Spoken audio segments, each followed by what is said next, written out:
This audio presentation of The Art of War is brought to you by audioenlightenment.com. Copyright 2011, all rights reserved. Chapter 1. Laying Plans. Sun Tzu said, "The art of war is of vital importance to the state. It is a matter of life and death, a road either to safety or to ruin. Hence it is a subject of inquiry which can on no account be neglected. The art of war, then, is governed by 5 constant factors to be taken into account into one's deliberations when seeking to determine the conditions obtaining in the field. These are the moral law, heaven, earth, the commander, and method and discipline. The moral law causes the people to be in complete accord with their ruler, so that they will follow him regardless of their lives, undismayed by any danger.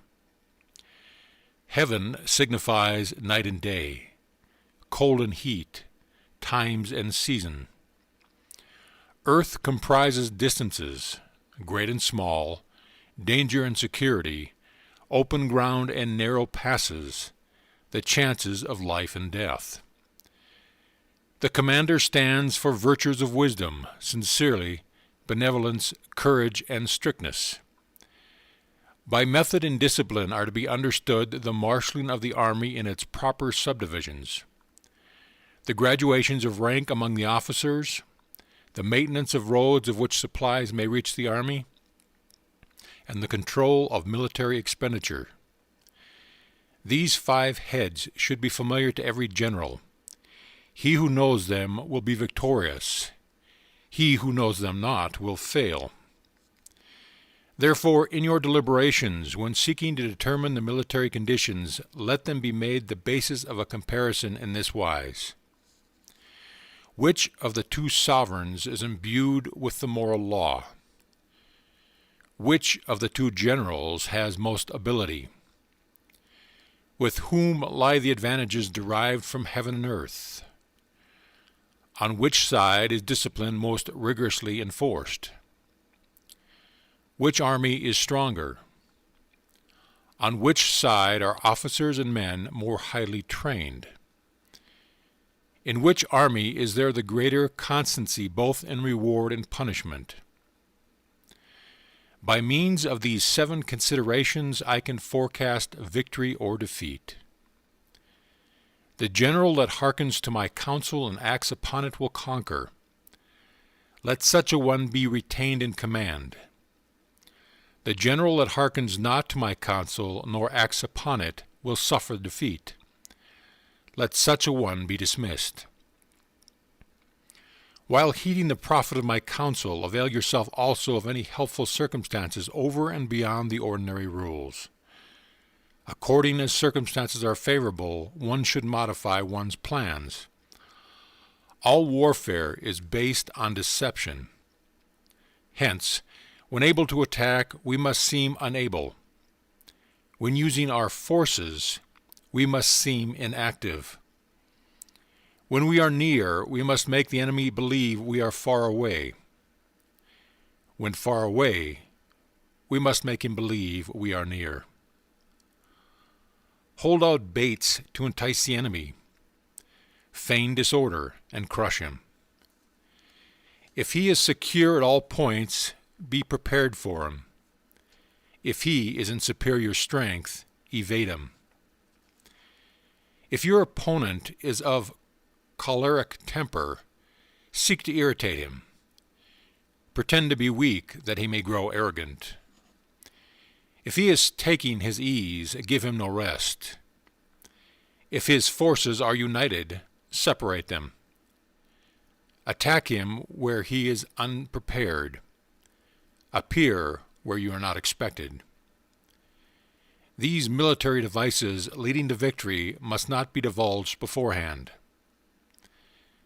Now the general who wins a battle makes many calculations in his temple ere the battle is fought. The general who loses the battle makes but few calculations beforehand. Thus do many calculations lead to victory and few calculations to defeat. how much more no calculation at all? It is by attention to this point that I can foresee who is likely to win or lose. The Art of War, Chapter 2. Sun Tzu said, "In the operations of war, where there are in the fields 1,000 swift chariots, as many heavy chariots, and 100,000 mail-clad soldiers, with provisions enough to carry them 1,000 li, the expenditure at home and at the front, including entertainment of guests, small items such as glue and paint, and sums spent on chariots and armor, will reach the total of 1,000 ounces of silver per day. Such is the cost of raising an army of 100,000 men." When you engage in actual fighting, if victory is long in coming, then men's weapons will grow dull, and their ardor will be dampened. If you lay siege to a town, you will exhaust your strength. Again, if the campaign is protracted, the resources of the state will not be equal to the strain. Now, when your weapons are dull, your ardor dampened, your strength exhausted, and your treasure spent, other chieftains will spring up to take advantage of your extremity. Then no man, however wise, will be able to avert the consequences that must ensue. Thus, though we have heard of stupid haste in war, cleverness has never been seen associated with long delays. There is no instance of a country having benefited from prolonged warfare. It is only one who is thoroughly acquainted with the evils of war that can thoroughly understand the profitable way of carrying it on. The skillful soldier does not raise a second levy. Neither are his supply wagons loaded more than twice. Bring war materials with you from home, but forage on the enemy. Thus the army will have food enough for its needs. Poverty of the state exchanger causes an army to be maintained by contributions from a distance. Contributing to maintain an army at a distance causes the people to be impoverished. On the other hand, the proximity of an army causes prices to go up, and high prices causes the people's substance to be drained away. When their substance is drained away, the peasantry will be afflicted by heavy exactions. With this loss of substance and exhaustion of strength, the homes of the people will be stripped bare, and 3/10 of their income will be dissipated. While government expenses for broken chariots, worn-out horses, breastplates and helmets, bows and arrows, spears and shields, protective mantles, drought oxen and heavy wagons will amount to 4/10 of its total revenue. Hence, a wise general makes a point of foraging on the enemy. 1 cartload of the enemy's provisions is equivalent to 20 of one's own, and likewise a single picul of its provender is equivalent to 20 from one's own store. Now, in order to kill the enemy, our men must be roused to anger. That there may be advantage from defeating the enemy, they must have their rewards. Therefore, in chariot fighting, when 10 or more chariots have been taken, those should be rewarded who took the first. Our own flags should be substituted for those of the enemy, and the chariots mingled and used in conjunction with ours. The captured soldiers should be kindly treated and kept. This is called using the conquered foe to augment one's own strength. In war, then, let your great object be victory, not lengthy campaigns. Thus it may be known that the leader of armies is the arbiter of the people's fate, the man on whom it depends whether the nation shall be in peace or in peril. The Art of War, Chapter 3. Attack by Stratagem. Sun Tzu said, "In the practical art of war, the best thing of all is to take the enemy's country whole and intact. To shatter and destroy it is not so good. So too it is better to recapture an entire army than to destroy it. To capture a regiment, a detachment, or a company entire than to destroy them. Hence, to fight and conquer in all your battles is not supreme excellence. Supreme excellence consists in breaking the enemy's resistance without fighting. Thus, the highest form of generalship is to balk the enemy's plans. The next best is to prevent the junction of the enemy's forces. The next in order is to attack the enemy's army in the field, and the worst possibly of all is to besiege walled cities. The rule is not to besiege walled cities if it can possibly be avoided. The preparation of mantlets, movable shelters, and various implements of war will take up 3 whole months, and the piling up of mounds over against the wall will take 3 months more. The general, unable to control his irritation, will launch his men to the assault like swarming ants, with the result that 1/3 of his men are slain, while the town still remains untaken. Such are the disastrous effects of a siege. Therefore, the skillful leader subdues the enemy's troops without any fighting. He captures their cities without laying siege to them. He overthrows their kingdom without lengthy operations in the field. With his forces intact, he will dispute the mastery of the empire, and thus, without losing a man, his triumph will be complete. This is the method of attacking by stratagem. It is the rule in war. If our forces are 10 to the enemy's 1, to surround him. If 5 to 1, to attack him. If twice as numerous, to divide our army into 2.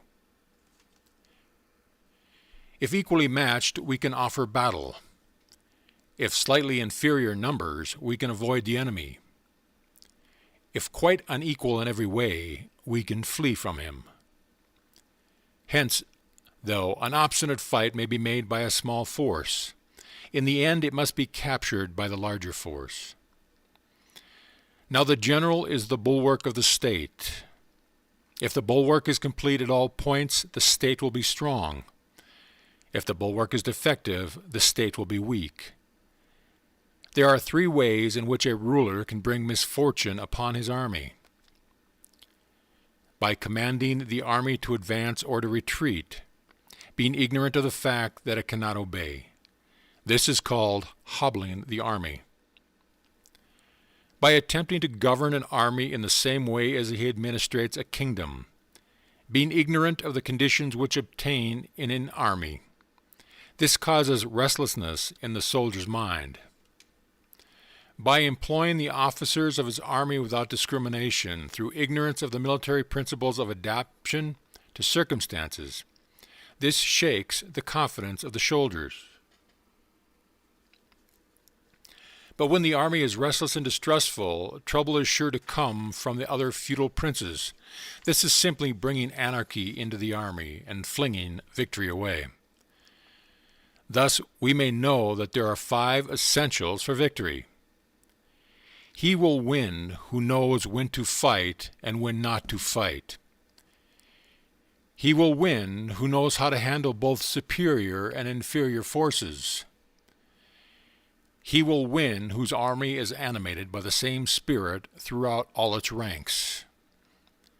He will win who, prepared himself, waits to take the enemy unprepared. He will win who has military capacity and is not interfered with by the sovereign. Hence the saying, if you know the enemy and know yourself, you need not fear the result of 100 battles. If you know yourself but not the enemy, for every victory gained you will also suffer a defeat. And if you know neither the enemy nor yourself, you will succumb in every battle. The Art of War, Chapter 4. Tactical Dispositions. Sun Tzu said, the good fighters of old first put themselves beyond the possibility of defeat, and then waited for an opportunity of defeating the enemy. To secure ourselves against defeat lies in our own hands, but the opportunity of defeating the enemy is provided by the enemy himself. Thus the good fighter is able to secure himself against defeat, but cannot make certain of defeating the enemy. Hence the saying, one may know how to conquer without being able to do it. Security against defeat implies defensive tactics. Ability to defeat the enemy means taking the offensive. Standing on the defensive indicates insufficient strength. Attacking, a superabundance of strength. The general who is skilled in defense hides in the most secret recesses of the earth. He who is skilled in attack flourishes forth from the topmost heights of heaven. Thus, on the one hand, we have ability to protect ourselves, on the other, a victory that is complete. To see victory only when it is within the ken of the common herd is not the acme of excellence. Neither is it the acme of excellence if you fight and conquer and the whole empire says, "Well done." To lift an autumn hair is no sign of great strength. To see the sun and the moon is no sign of sharp sight. To hear the noise of thunder is no sign of a quick ear. What the ancients called a clever fighter is one who not only wins, but excels in winning with ease. Hence his victories bring him neither reputation for wisdom nor credit for courage.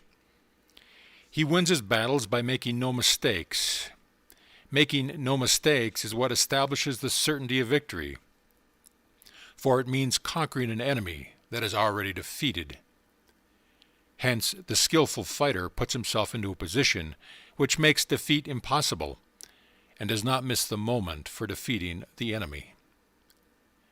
Thus it is that in war the victorious strategist only seeks battle after the victory has been won, whereas he who is destined to defeat first fights and afterwards looks for victory. The consummate leader cultivates the moral law, and strictly adheres to method and discipline. Thus it is in his power to control success. In respect of military method, we have firstly, measurement. Secondly, estimation of quantity. Thirdly, calculation. Fourthly, balancing of chances. Fifthly, victory. Measurement owns its existence to earth. Estimation of quantity to measurement. Calculation to estimation of quantity. Balancing of chances to calculation. And victory to balancing of chances.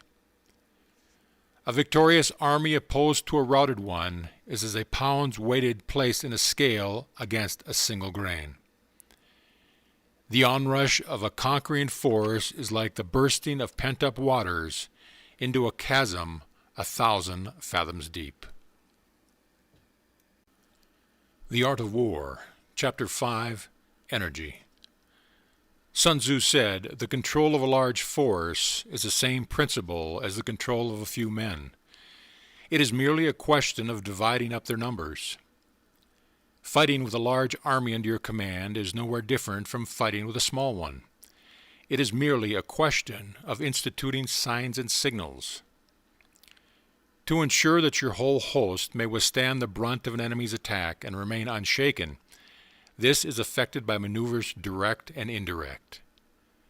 That the impact of your army may be like a grindstone dashed against an egg, this is effected by the science of weak points and strong. In all fighting, the direct method may be used for joining battle, but indirect methods will be needed in order to secure victory. Indirect tactics, efficiently applied, are inexhaustible as heaven and earth, unending as the flow of rivers and streams. Like the sun and moon, they end but to begin anew. Like the 4 seasons, they pass away to return once more. There are not more than 5 musical notes, yet the combination of these 5 give rise to more melodies than can ever be heard. There are not more than 5 primary colors, yet in combination they produce more hues than can ever be seen. There are not more than 5 cardinal tastes, yet combinations of them yield more flavors than can ever be tasted. In battle, there are not more than two methods of attack, the direct and the indirect. Yet these two in combination give rise to an endless series of maneuvers. The direct and the indirect lead on to each other in turn. It is like moving in a circle. You never come to an end. Who can exhaust the possibilities of their combination? The onset of troops is like the rush of a torrent, which will even roll stones along in its course. The quality of decision is like the well-timed swoop of a falcon, which enables it to strike and destroy its victim. Therefore, the good fighter will be terrible in his onset and prompt in his decision. Energy may be likened to the bending of the crossbow, decision to the releasing of the trigger. Amid the turmoil and tumult of battle, there may be seeming disorder, and yet no real disorder at all. Amid confusion and chaos, your array may be without head or tail, yet it will be proof against defeat. Simulated disorder postulates perfect discipline. Simulated fear postulates courage. Simulated weakness postulates strength. Hiding order beneath the cloak of disorder is simply a question of subdivision. Concealing courage under a show of timidity presupposes a fund of latent energy. Masking strength with weakness is to be effected by tactical dispositions. Thus, one who is skillful at keeping the enemy on the move maintains deceitful appearances, according to which the enemy will act. He sacrifices something that the enemy may snatch at it. By holding out baits, he keeps him on the march. Then with a body of picked men, he lies in wait for them. The clever combatant looks to the effect of combined energy and does not require too much from individuals. Hence his ability to pick out the right men and utilize combined energy. When he utilizes combined energy, his fighting men become as it were like unto rolling logs or stones. For it is the nature of a log or stone to remain motionless on level ground, and to move when on a slope. If four-cornered, to come to a standstill, but if round-shaped, to go rolling down. Thus the energy developed by good fighting men is as the momentum of a round stone rolled down a mountain, thousands of feet in height. So much on the subject of energy. The Art of War, Chapter 6, Weak Points and Strong. Sun Tzu said, "Whoever is first in the field and awaits the coming of the enemy will be fresh for the fight. Whoever is second in the field and has to hasten to battle will arrive exhausted." Therefore, the clever combatant imposes his will on the enemy, but does not allow the enemy's will to be imposed upon him. By holding out advantage to him, he can cause the enemy to approach on his own accord, or by inflicting damage he can make it impossible for the enemy to draw near. If the enemy is taking his ease, he can harass him. If well supplied with food, he can starve him out. If quietly encamped, he can force him to move. Appear at points which the enemy must hasten to defend. March swiftly to places where you are not expected. An army may march great distances without distress if it marches through country where the enemy is not. You can be sure of succeeding in your attacks if you only attack places which are undefended. You can ensure the safety of your defense if you only hold positions that cannot be attacked. Hence, that general is skillful in attack whose opponent does not know what to defend, and he is skillful in defense whose opponent does not know what to attack. O divine art of subtlety and secrecy! Through you we will learn to be invisible, through you inaudible, and hence we can hold the enemy's fate in our hands.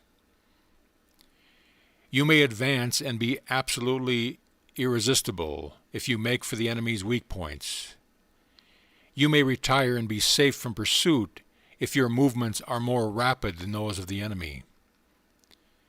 If we wish to fight, the enemy can be forced to an engagement even though he may be sheltered beyond a high rampart and a deep ditch. All we need do is attack some other place that he will be obliged to relieve. If we do not wish to fight, we can prevent the enemy from engaging us even though the lines of our encampment be merely traced out on the ground. All we need do is to throw something odd and unaccountable in his way. By discovering the enemy's dispositions and remaining invisible ourselves, we can keep our forces concentrated, while the enemy must be divided. We can form a single united body, while the enemy must split up into fractions. Hence, there will be whole pitted against separate parts of a whole, which means that we shall be many to the enemy's few. And if we are able thus to attack an inferior force with a superior one, our opponents will be in dire straits. The spot where we intend to fight must not be made known, for then the enemy will have to prepare against a possible attack at several different points, and his forces being thus distributed in many directions, the numbers we shall have to face at any given point will be proportionally few. For should the enemy strengthen his van, he will weaken his rear. Should he strengthen his rear, he will weaken his van. Should he strengthen his left, he will weaken his right. Should he strengthen his right, he will weaken his left. If he sends reinforcements everywhere, he will everywhere be weak. Numerical weakness comes from having to prepare against possible attacks. Numerical strength from compelling our adversary to make these preparations against us. Knowing the place and the time of the coming battle, we may concentrate from the greatest distance in order to fight. But if neither time nor place be known, then the left wing will become impotent to secure the right, the right equally impotent to secure the left, the van unable to relieve the rear, or the rear to support the van. How much more so if the furthest portions of the army are anything under 100 li apart, and even the nearest are separated by several li. Though according to my estimates the soldiers of you exceed our own in numbers, that shall advantage them nothing in the matter of victory. I say then that victory can be achieved. Though the enemy may be stronger in numbers, we may prevent him from fighting. Scheme so as to discover his plans and the likelihood of their success. Rouse him and learn the principles of his activity or inactivity. Force him to reveal himself so as to find out his vulnerable spots. Carefully compare the opposing army with your own, so that you may know where strength is superabundant and where it is deficient. In making tactical dispositions, the highest pitch you can attain is to conceal them. Conceal your dispositions, and you will be safe from the prying of the subtlest spies, from the machinations of the wisest brains. How victory may be produced for them out of the enemy's own tactics, that is what the multitude cannot comprehend. All men can see the tactics whereby I conquer, but what none can see is the strategy out which victory is evolved. Do not repeat the tactics which have gained you one victory, but let your methods be regulated by the infinite variety of circumstances. Military tactics are like unto water, for water in its natural course runs away from high places and hastens downwards. So in war, the way is to avoid what is strong and to strike at what is weak. Water shapes its course according to the nature of the ground over which it flows. The soldier works out his victory in relation to the foe whom he is facing. Therefore, just as water retains no constant shape, so in warfare there are no constant conditions. He who can modify his tactics in relation to his opponent and thereby succeed in winning may be called a heaven-born captain. The 5 elements, water, fire, wood, metal, earth, are not always equal predominant. The 4 seasons make way for each other in turn. There are short days and long. The moon has its periods of waning and waxing. The Art of War, Chapter 7, Maneuvering. Sun Tzu said, "In war the general receives his commands from the sovereign. Having collected an army and concentrated his forces, he must blend and harmonize the different elements thereof before pitching his camp. After that comes tactical maneuvering, than which there is nothing more difficult. The difficult of tactical maneuvering consists in turning the devious into the direct, and misfortune into gain. Thus, to take a long and difficult route, after enticing the enemy out of the way, and those starting after him to contrive to reach the goal before him, shows knowledge of the artifice of deviation.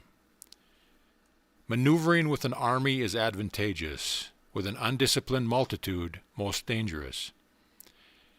If you set a fully equipped army in march in order to snatch an advantage, the chances are that you will be too late. On the other hand, to detach a flying column for the purpose involves the sacrifice of its baggage and stores.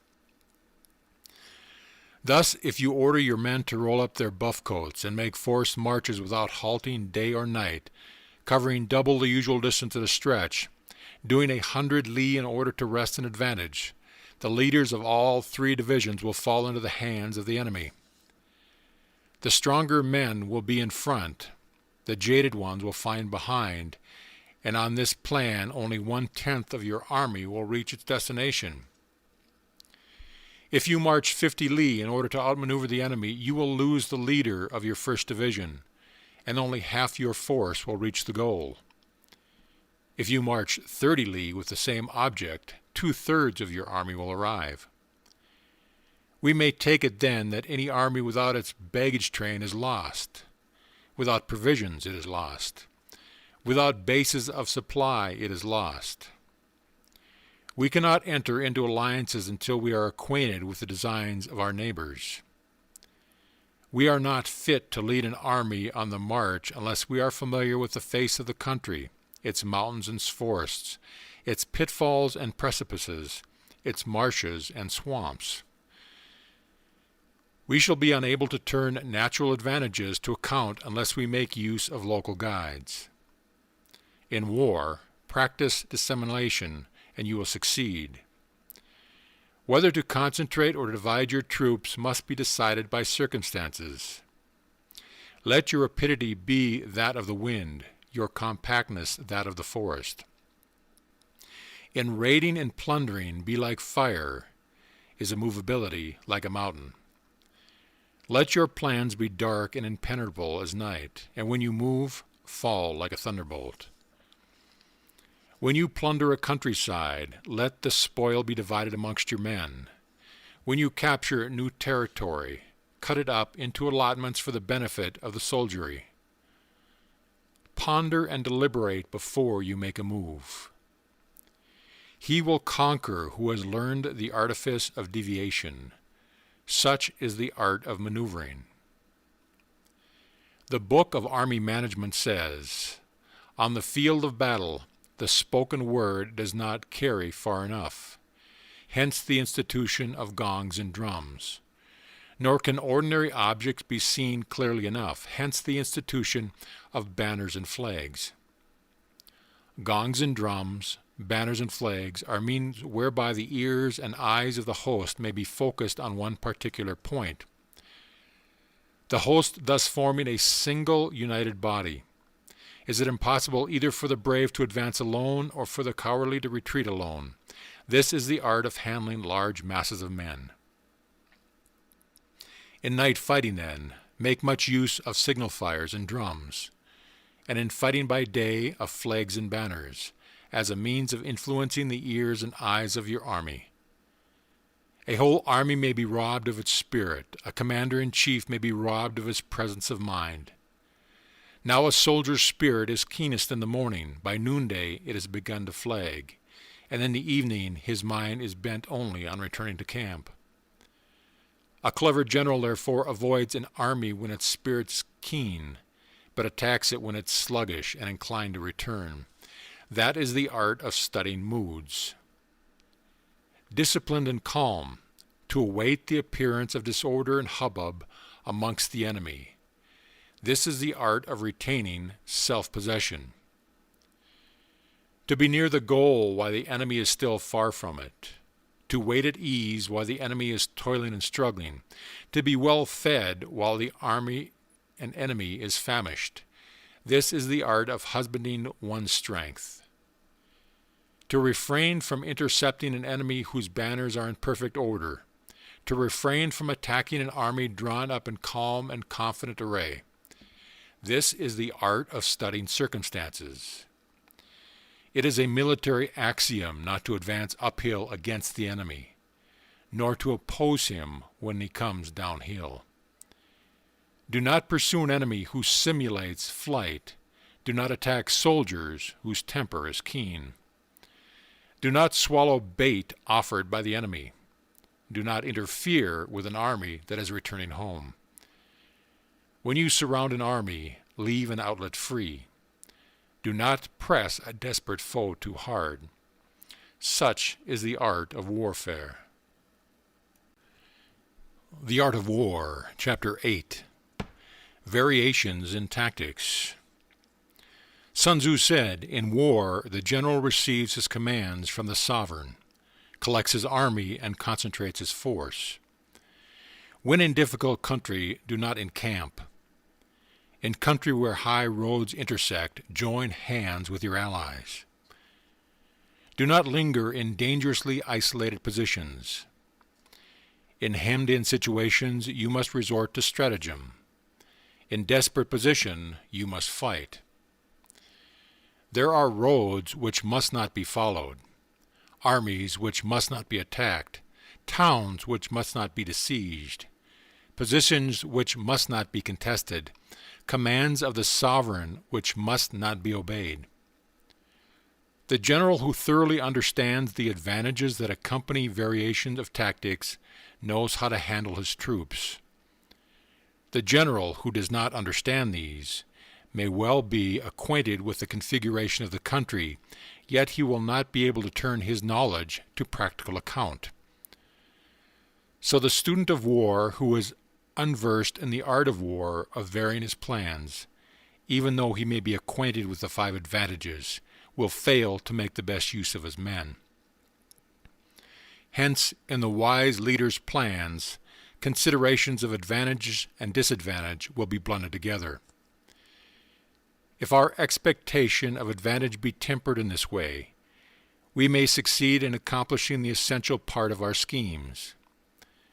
If, on the other hand, in the midst of difficulties we are always ready to seize an advantage, we may extricate ourselves from misfortune. Reduce the hostile chiefs by inflicting damage on them and make trouble for them, and keep them constantly engaged. Hold out specious allurements and make them rush to any given point. The art of war teaches us to rely not on the likelihood of the enemy's not coming, but on our own readiness to receive them. Not on the chance of his not attacking, but rather on the fact that we have made our position unassailable.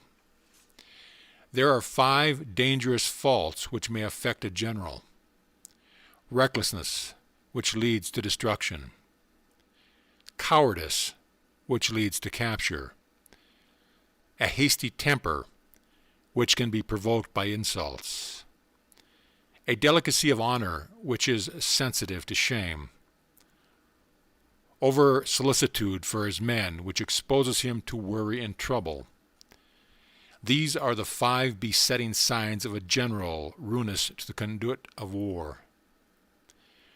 When an army is overthrown and its leader slain, the cause will surely be found among these 5 dangerous faults. Let them be a subject of meditation. The Art of War, Chapter 9. The Army on the March. Sun Tzu said, "We come now to the question of encamping the army and observing signs of the enemy. Pass quickly over mountains and keep in the neighborhood of valleys. Camp in high places facing the sun. Do not climb heights in order to fight. So much for mountain warfare.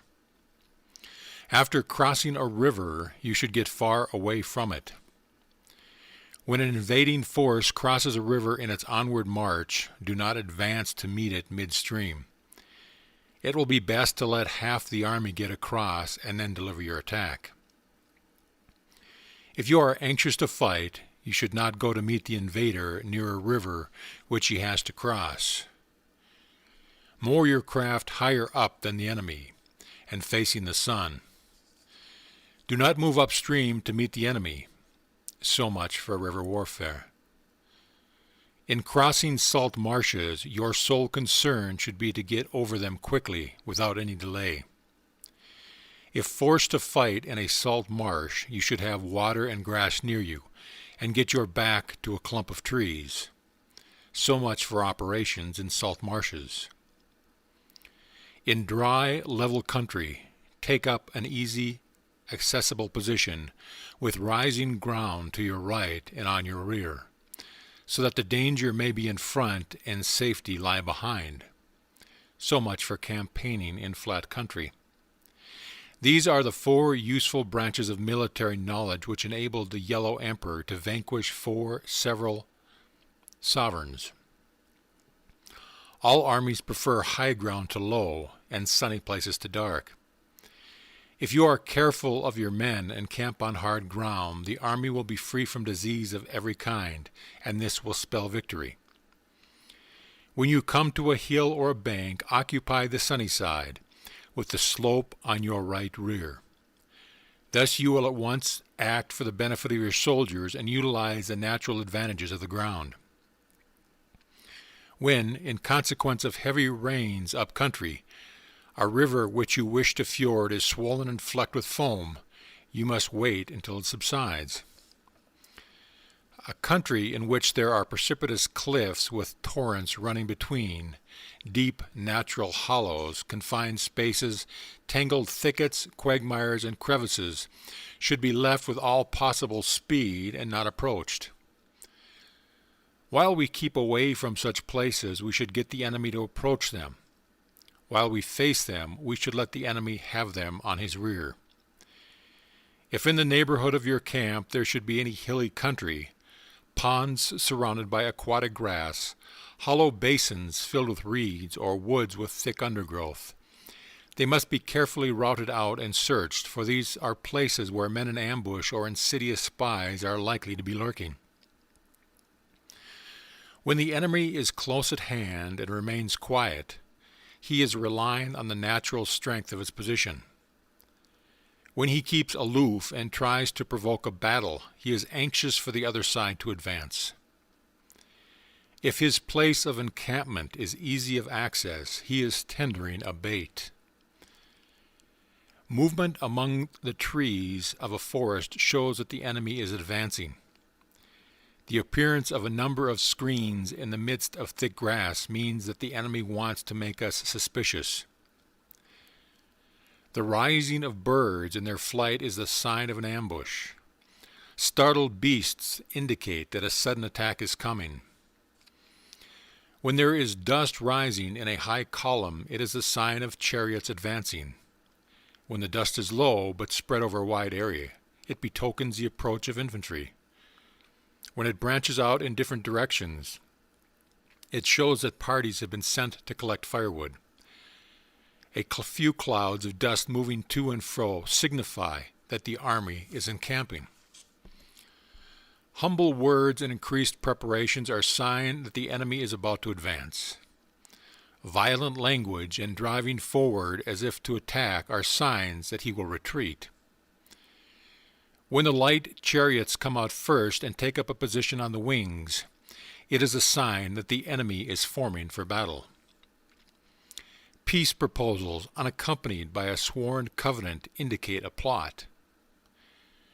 When there is much running about and the soldiers fall into rank, it means that the critical moment has come. When some are seen advancing and some retreating, it is a lure. When the soldiers stand leaning on their spears, they are faint from want of food.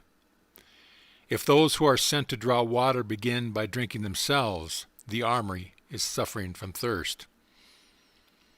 If the enemy sees an advantage to be gained and makes no effort to secure it, the soldiers are exhausted. If birds gather on any spot, it is unoccupied. Clamor by night betokens nervousness. If there is disturbance in the camp, the general's authority is weak. If the banners and flags are shifted about, sedition is afoot. If the officers are angry, it means that the men are weary. When an army feeds its horses with grain and kills its cattle for food, and men do not hang their cooking pots over the campfires, showing that they will not return to their tents, you may know that they are determined to fight to the death. The sight of men whispering together in small knots or speaking in subdued tones points to dissatisfaction among the rank and file. Too frequent rewards signify that the enemy is at the end of his resources. Too many punishments betray a condition of dire distress. To begin by bluster, but afterward to take fright at an enemy's numbers, shows a supreme lack of intelligence. When envoys are sent with compliments in their mouths, it is a sign that the enemy wishes for a truce. If the enemy's troops march up angrily and remain facing ours for a long time without either joining battle or taking themselves off again, the situation is one that demands great vigilance and circumspection. If our troops are no more in numbers than the enemy, that is amply sufficient. It only means that no direct attack can be made. What we can do is simply to concentrate all our available strength, keep a close watch on the enemy, and obtain reinforcements. He who exercises no forethought but makes light of his opponent is sure to be captured by them. If soldiers are punished before they have grown attached to you, they will not prove submissive, and unless submissive, then will be practically useless. If, when the soldiers have become attached to you, punishments are not enforced, they will still be useless. Therefore, soldiers must be treated in the first instance with humanity, but kept under control by means of iron discipline. This is a certain road to victory. If in training soldiers commands are habitually enforced, the army will be well disciplined. If not, its discipline will be bad. If a general shows confidence in his men but always insists on his orders being obeyed, the gain will be mutual. The Art of War, Chapter 10, Terrain. Sun Tzu said, "We may distinguish 6 kinds of terrain, to wit, accessible ground, entangling ground, temporizing ground, narrow passes, precipitous heights, and positions at a great distance from the enemy. Ground which can be freely traversed by both sides is called accessible. With regard to ground of this nature, be before the enemy in occupying the raised and sunny spots, and carefully guard your line of supplies. Then you will be able to fight with advantage. Ground which can be abandoned but is hard to reoccupy is called entangling. From a position of this sort, if the enemy is unprepared, you may sally forth and defeat him. But if the enemy is prepared for your coming, and you fail to defeat him, then, return being impossible, disaster will ensue. When the position is such that neither side will gain by making the first move, it is called temporizing ground. In a position of this sort, even though the enemy should offer us an attractive bait, it will be advisable not to stir forth, but rather to retreat, thus enticing the enemy in his turn. Then, when part of his army has come out, we may deliver our attack with advantage. With regard to narrow passes, if you can occupy them first, let them be strongly garrisoned and await the advent of the enemy. Should the army forestall you in occupying a pass, Do not go after him if the pass is fully garrisoned, but only if it is weakly garrisoned. With regard to precipitous heights, if you are beforehand with your adversary, you should occupy the raised and sunny spots, and there wait for him to come up. If the enemy has occupied them before you, do not follow him, but retreat and try to entice him away. If you are situated at a great distance from the enemy, and the strength of the two armies is equal, it is not easy to provoke a battle, and fighting will be to your disadvantage. These 6 are the principles connected with earth. The general who has attained a responsible post must be careful to study them. Now an army is exposed to 6 several calamities, not arising from natural causes, but from faults for which the general is responsible. These are flight, insubordination, collapse, ruin, disorganization, and rout. Other conditions being equal, if one force is hurled against another 10 times its size, the result will be the flight of the former. When the common soldiers are too strong and their officers too weak, the result is insubordination. When the officers are too strong and the common soldiers too weak, the result is collapse. When the higher officers are angry and insubordinate, and on meeting the enemy give battle on their own account from a feeling of resentment, before the commander-in-chief can tell whether or not he is in a position to fight, the result is ruin. When the general is weak and without authority, when his orders are not clear and distinct, when there are no fixes assigned to officers and men, and the ranks are formed in a slovenly, haphazard manner, the result is utter disorganization. When a general, unable to estimate the enemy's strength, allows an inferior force to engage a larger one, or hurls a weak detachment against a powerful one, and neglects to place picked soldiers in the front rank, the results must be rout. These are 6 ways of courting defeat, which must be carefully noted by the general who has attained a responsible post. The natural formation of the country is the soldier's best ally, but a power of estimating the adversary, of controlling the forces of victory, and of shrewdly calculating difficulties, dangers, and distances, constitutes the test of a great general. He who knows these things and in fighting puts his knowledge into practice will win his battles. He who knows them not, nor practices them, will surely be defeated. If fighting is sure to result in victory, then you must fight, even though the ruler forbids it. If fighting will not result in victory, then you must not fight, even at the ruler's bidding. The general who advances without coveting fame and retreats without fearing disgrace, whose only thought is to protect his country and to do good service for his sovereign, is the jewel of the kingdom. Regard your soldiers as your children, and they will follow you into the deepest valleys. Look upon them as your own beloved sons, and they will stand you by even unto death. If, however, you are indulgent, but unable to make your authority felt, kind-hearted, but unable to enforce your commands, and incapable, moreover, of quelling disorder, then your soldiers must be likened to spoiled children. They are useless for any practical purpose. If we know that our own men are in a condition to attack, but are unaware that the enemy is not open to attack, we have gone only halfway towards victory. If we know that the enemy is open to attack, but are unaware that our own men are not in a condition to attack, we have only gone halfway towards victory. If we know that the enemy is open to attack, and also know that our men are in a good condition to attack, but are unaware that the nature of the ground makes fighting impracticable, we have still gone only halfway towards victory.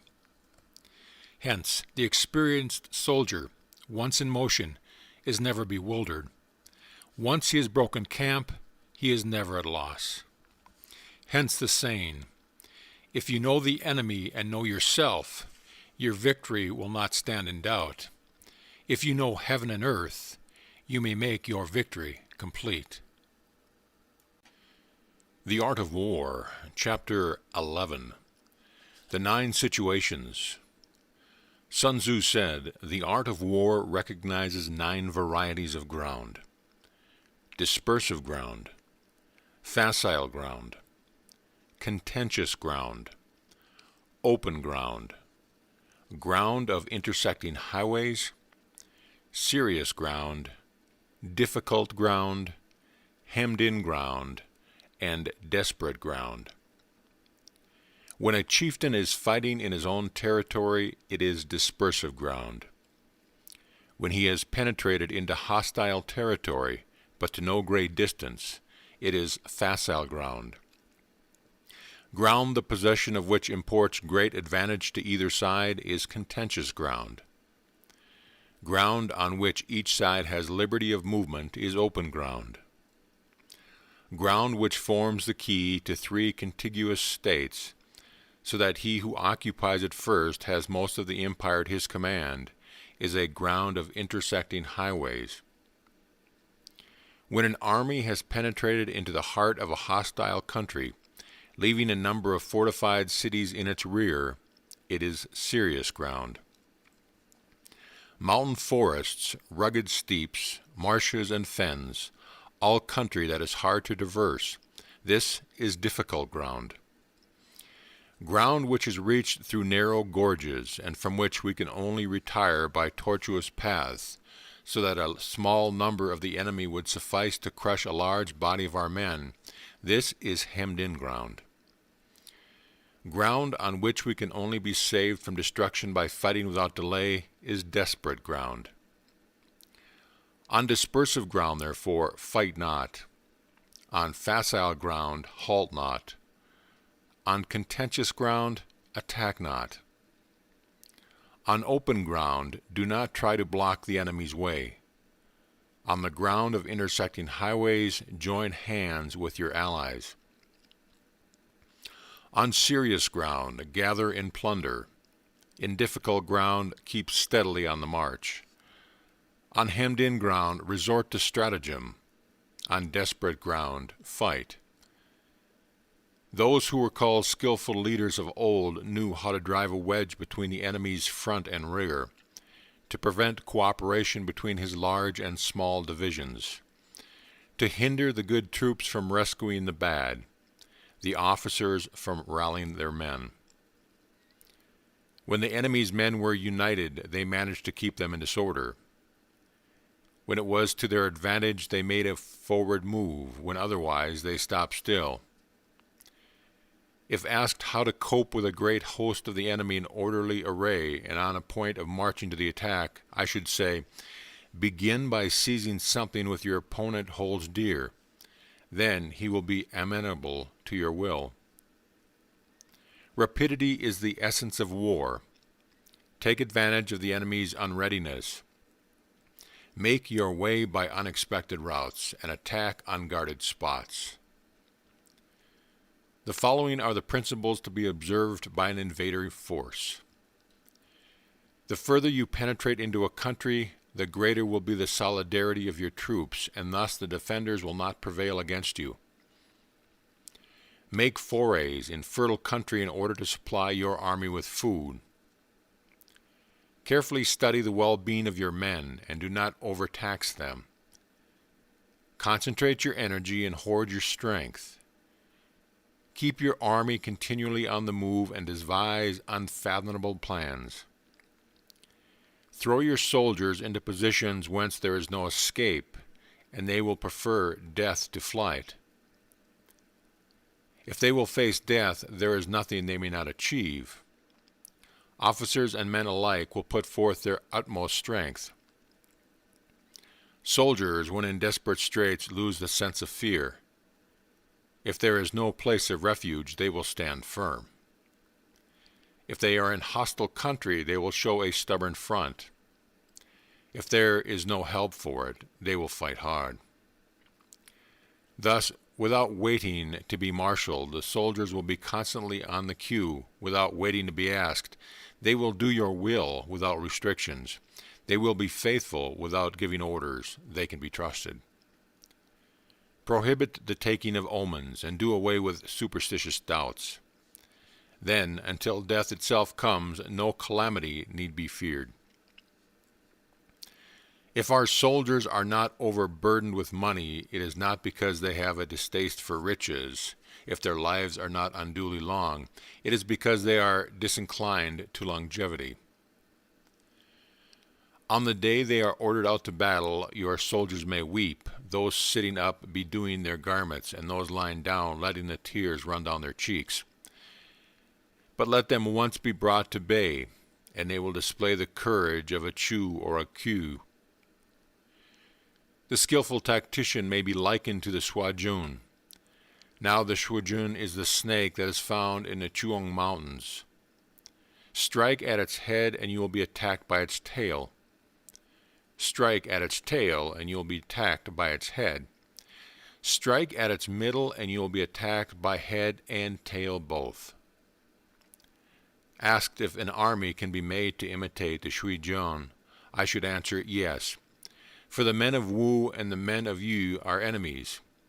Yet if they are crossing a river in the same boat and are caught by a storm, they will come to each other's assistance, just as the left hand helps the right.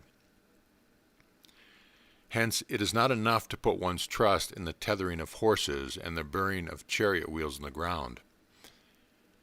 The principle on which to manage an army is to set up one standard of courage which all must reach. How to make the best of both strong and weak, that is the question involving the proper use of ground.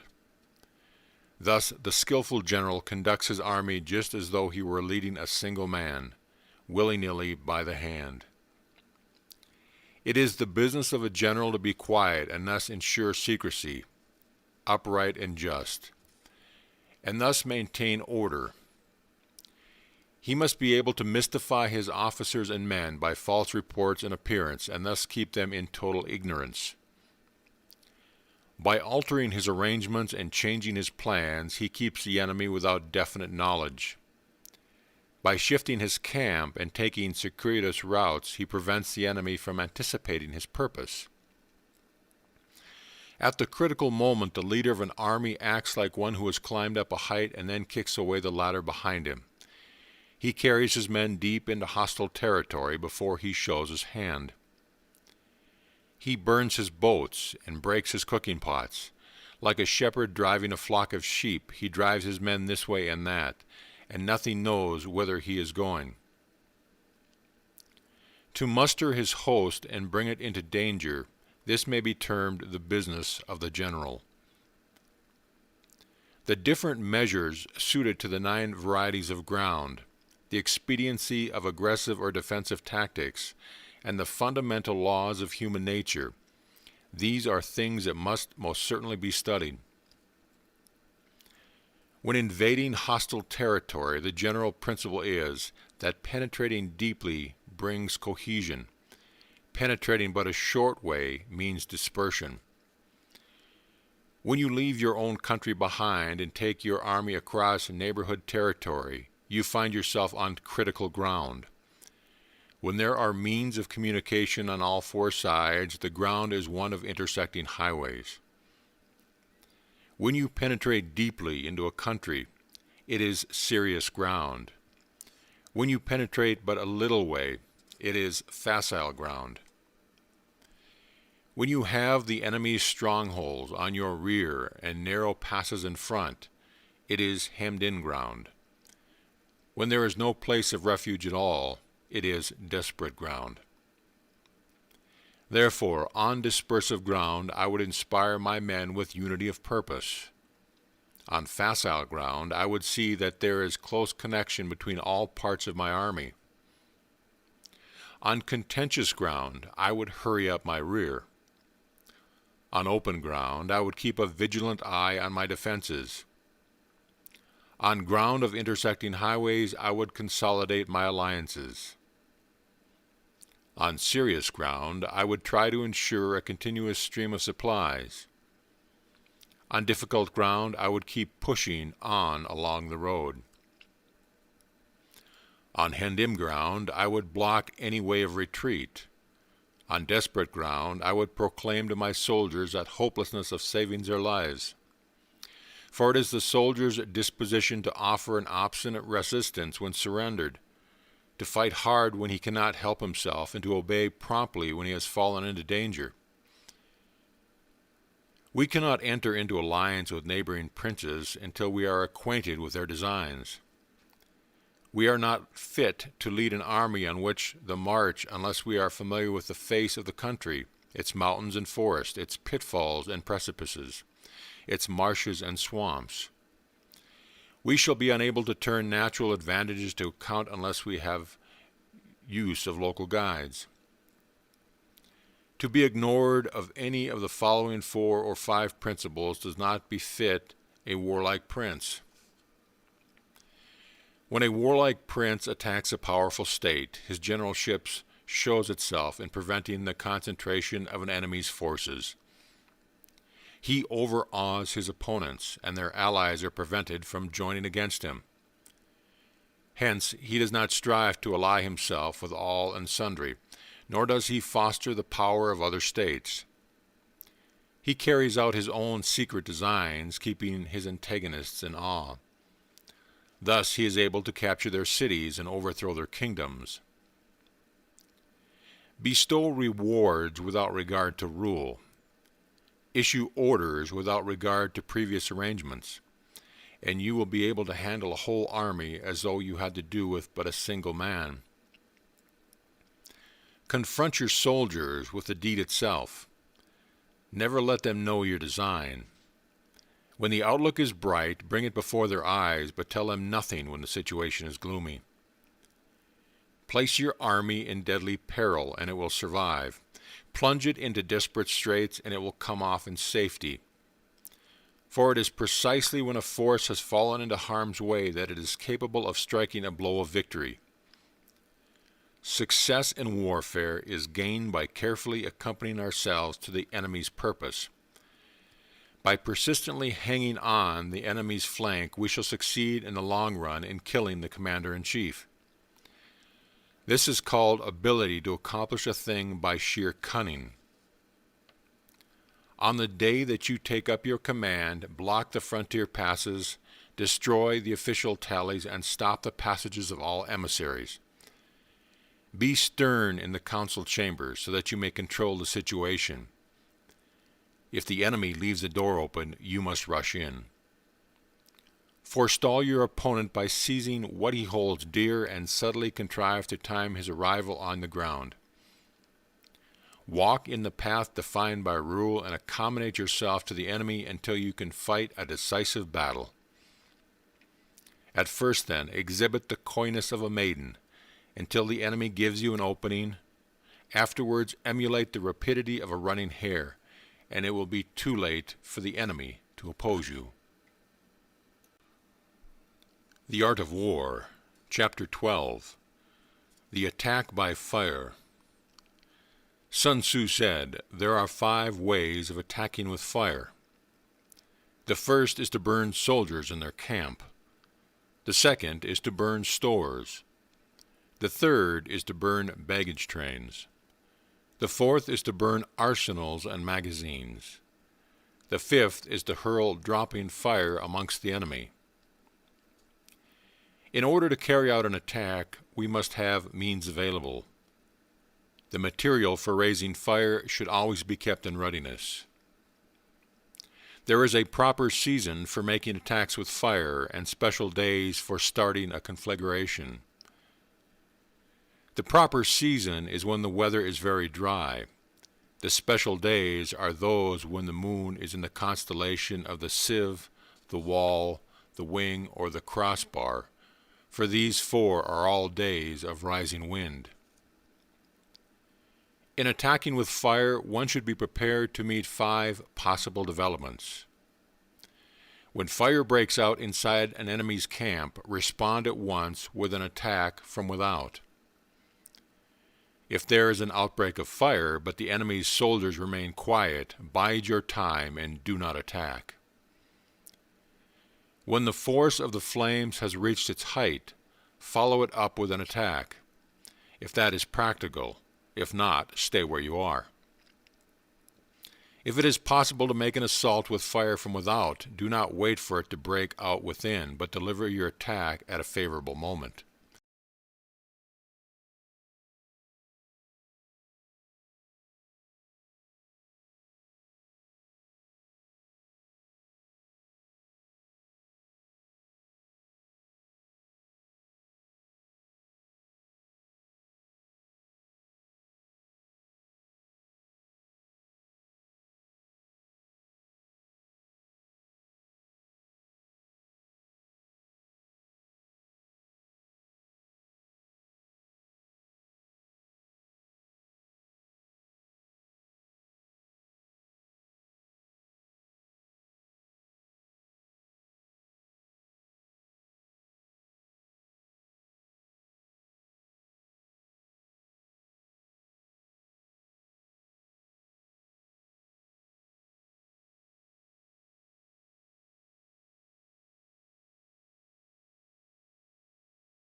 Hence, the enlightened ruler is heedful, and the good general full of caution. This is the way to keep a country at peace and an army intact. The Art of War, Chapter 13, The Use of Spies. Sun Tzu said, "Raising a host of 100,000 men and marching them great distances entails heavy loss of the people and a drain on the resources of the state. The daily expenditure will amount to 1,000 ounces of silver. There will be commotion at home and abroad, and men will drop down exhausted on the highways. As many as 700,000 families will be impeded in their labor. Hostile armies may face each other for years, striving for the victory which is decided in a single day. This being so, to remain in ignorance of the enemy's condition simply because one grudges the outlay of 100 ounces of silver in honors and emoluments is the height of inhumanity. One who acts thus is no leader of men, no present help to his sovereign, no master of victory. Thus, what enables the wise sovereign and the good general to strike and conquer and achieve things beyond the reach of ordinary men is foreknowledge. Now this foreknowledge cannot be elicited from spirits, it cannot be obtained inductively from experience, nor by any deductive calculation. Knowledge of the enemy's dispositions can only be obtained from other men. Hence the use of spies, of whom there are 5 classes: local spies, inward spies, converted spies, doomed spies, and surviving spies. When these 5 kinds of spy are all at work, none can discover the secret system. This is called divine manipulation of the threads. It is the sovereign's most precious faculty. Having local spies means employing the services of the inhabitants of a district. Having inward spies, making use of officials of the enemy. Having converted spies, getting a hold of the enemy's spies and using them for our own purpose. Having doomed spies, doing certain things openly for purposes of deception, and allowing our spies to know of them, and report them to the enemy. Surviving spies, finally, are those who bring back news from the enemy's camp. Hence, it is that which none in the whole army are more intimate relations to be maintained than with spies. None should be more liberally rewarded. In no other business should greater secrecy be preserved. Spies cannot be usefully employed without a certain intuitive sagacity. They cannot be properly managed without benevolence and straightforwardness. Without subtle ingenuity of mind, one cannot make certain of the truth of their reports. Be subtle, and use your spies for every kind of business. If a secret piece of news is divulged by a spy before the time is right, he must be put to death together with the man to whom the secret was told. Whether the object be to crush an army, to storm a city, or to assassinate an individual, it is always necessary to begin by finding out the names of the attendants, the aides, the doorkeepers, and sentries of the general in command. Our spies must be commissioned to ascertain these. The enemy's spies who have come to spy on us must be sought out, tempted with bribes, led away, and comfortably housed. Thus they will become converted spies and available for our service. It is through the information brought by the converted spy that we are able to acquire and employ local and inward spies. It is owing to his information again that we can cause the doomed spy to carry false tidings to the enemy. Lastly, it is by his information that the surviving spy can be used on appointed occasions. The end and aim of spying in all its 5 varieties is knowledge of the enemy, and this knowledge can only be derived in the first instance from the converted spy. Hence, it is essential that the converted spy be treated with the utmost liberality. Of old, the rise of the Yin dynasty was due to Ai Chi, who had served under the Shi. Likewise, the rise of the Chu dynasty was due to Lu Hua, who had served under the Yin. Hence, it is only the enlightened ruler and the wise general who will use the highest intelligence of the army for purposes of spying, and thereby they achieve great results. Spies are the most important element in water. Because of them depends an army's ability to move. End of The Art of War. This audio presentation of The Art of War has been brought to you by AudioEnlightenment.com. Copyright 2011, all rights reserved. This audiobook has been recorded for the exclusive use of Audio Enlightenment members only. If you have acquired this book or audio from any other source, please visit our website and contact us at your convenience.